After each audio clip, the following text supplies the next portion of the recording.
just agreed to use their documents.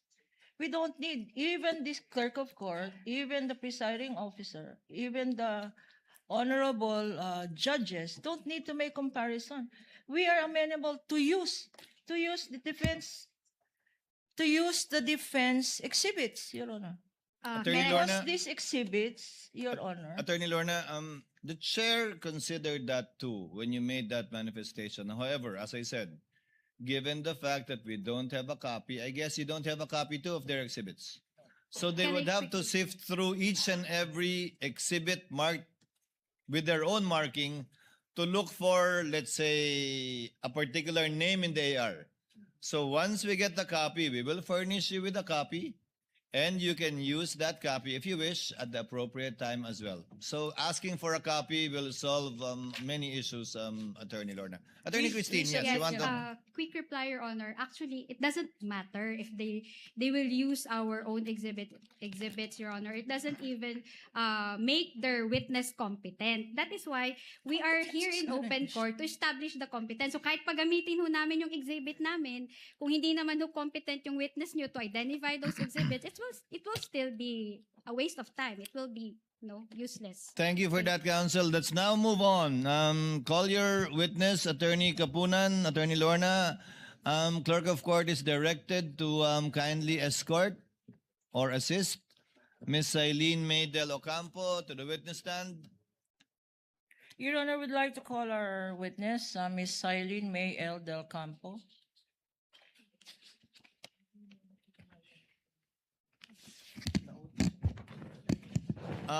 Ms. Eileen, before you sit down, do you understand that you will be continuing with your testimony before this honorable impeachment court under the same oath that you made and was given when you last appeared Wednesday ba? On Wednesday. Yes po, Your Honor. You may sit down, ma'am. Thank you po. And good morning. Attorney Kapunan, your witness, you may proceed with your cross. Again, sorry, with one more short reminder. You don't have to flip through the individual ARs anymore.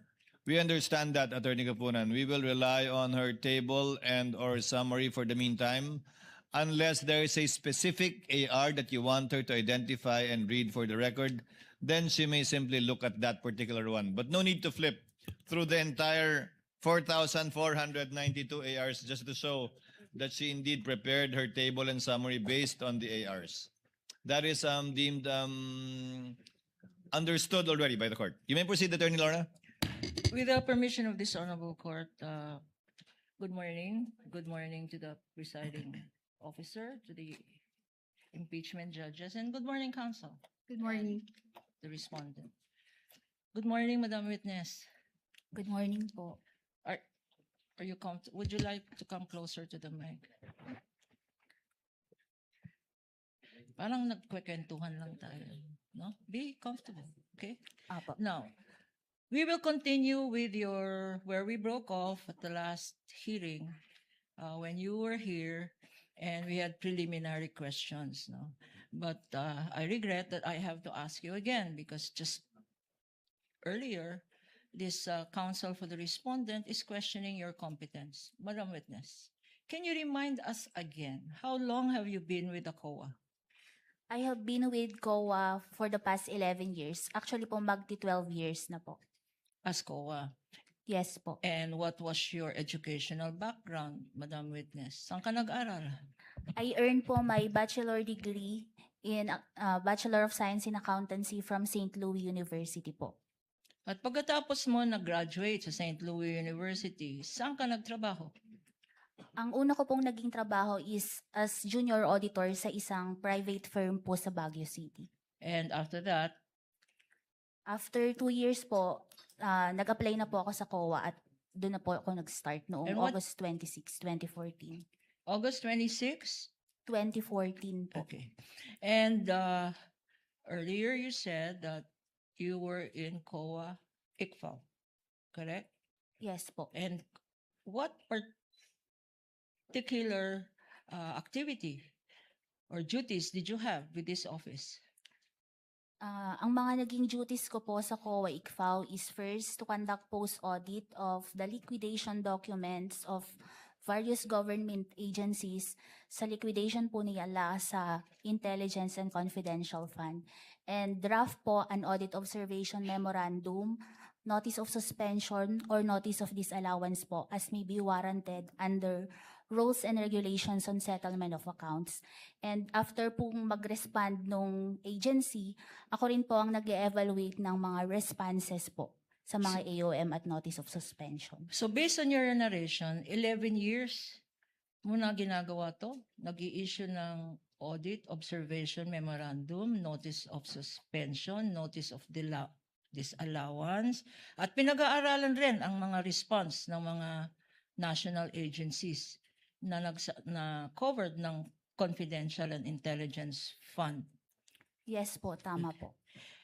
Tell us, Madam Witness, how many of these national agencies, local government units, public officials, have you conducted a post-audit? Yung sa national government agencies po, more than 20 na. Sa local po, madami-dami na rin po, mga more than 50. Sa GOCCs naman po, mga less than 10, mga 5 to 10 po. So more than 20 national agencies, tama? More Opo. than 30, 50 local government units? Yes po.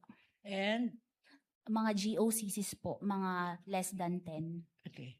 So when you took over, nung ikaw ang take over kay Attorney Wamil, nung February, when he retired or was transferred to another COA office in February 2024, you were then at that time also in COA ICFAO. Yes po, tama Okay. po.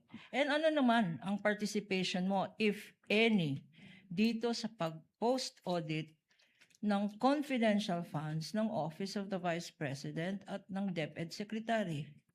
Sa Office of the Vice President po, ang naging participation ko po is dun sa for the period December 21 to 31, 2022, ako po ang nag-evaluate ng response nila sa notice of suspension. Doon naman po sa first to third quarters ng 2023, ako po ang nag-evaluate sa response nila sa mga audit observation memorandum. Sa DepEd naman po, ako po ang nag-evaluate ng responses nila para dun sa dalawang AOM for the first to third quarters of 2023. Okay, Madam Witness, you took over the functions, or you took over yung mga inaudit ni Attorney Wamil. Are you aware na gumawa siya ng isang tabulation tungkol sa acknowledgement receipts for the last quarter of the Office of the Vice President, December 21 to 31? Are you aware na merong ginawang tabulation si Attorney Wamil? Yes po, aware po ako sa tabulation ni Mr. Wamil. If this tabulation is shown to you, and for purposes of identification, Your Honor, this has been previously marked in evidence as P-1-29 for the prosecution. Showing to you, Madam Witness, please go over this tabulation prepared. And may we ask permission for our associate, Attorney J. De La Cruz, to be allowed to present this to the witness. Assisting counsel of the parties may approach.